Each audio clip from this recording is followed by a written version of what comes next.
बिस्मिल्लाहिर्रहमानिर्रहीम। हजामा क्या है और क्या शुगर के मरीज़ हजामा करवा सकते हैं? इस अमल में मुख्तलिफ हिस्सों की खाल से थोड़ा सा खून निकाला जाता है।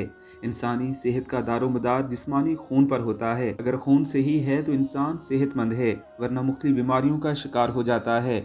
हजामा कई किस्म की बीमारियों से निजात के लिए बेहद मुफीद है। कल लोगों का इसकी जानब रुझान भी बहुत ज़्यादा है, लेकिन अक्सर लोग ये सवाल करते हैं कि क्या शुगर के मरीज़ हजामा करवा सकते हैं। हजामे से ब्लड प्रेशर, टेंशन, जोड़ों का दर्द, पुट्ठों का दर्द, कमर का दर्द, हड्डियों का दर्द, सर का दर्द यानी दर्द शकीका, माइग्रेन, यरकान, दमा, कब्ज़, बवासीर, फालज, मोटापा, कोलेस्ट्रोल, मिर्गी, गंजापन, एलर्जी, अरकुन निसा वगैरह और इसके अलावा 70 से ज़ायद रूहानी और जिस्मानी दोनों बीमारियों का इलाज किया जाता है। लोगों के इस सवाल का जवाब देते हुए हकीम आगा क्या कहते हैं, ये आज हम आपको बताएंगे, ताकि आप भी बिना परेशान हुए हजामा करवा सकें और आपके जहन में मौजूद ये सवाल दूर हो जाए। क्या शुगर के मरीज़ हजामा करवा सकते हैं? हजामा कई किस्म की बीमारियों का आसान इलाज है।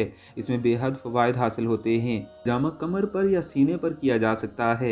ये माहिर डॉक्टर खुद फैसला करते हैं। शुगर के मरीज़ भी अगर हजामा करवाना चाहें तो करवा सकते हैं, लेकिन इसके लिए इनको RBS 100 से 140 के दरमियान होना चाहिए। इसके अलावा जब आप हजामा करवाएं तो अपने डॉक्टर से एक मरतबा मशवरा करें और अपना ब्लड प्रेशर और शुगर चेक करवाने के बाद उनको इजाज़त से हजामा करवाएं। इंशाअल्लाहुल अज़ीज़ बहुत फ़ायदा होगा।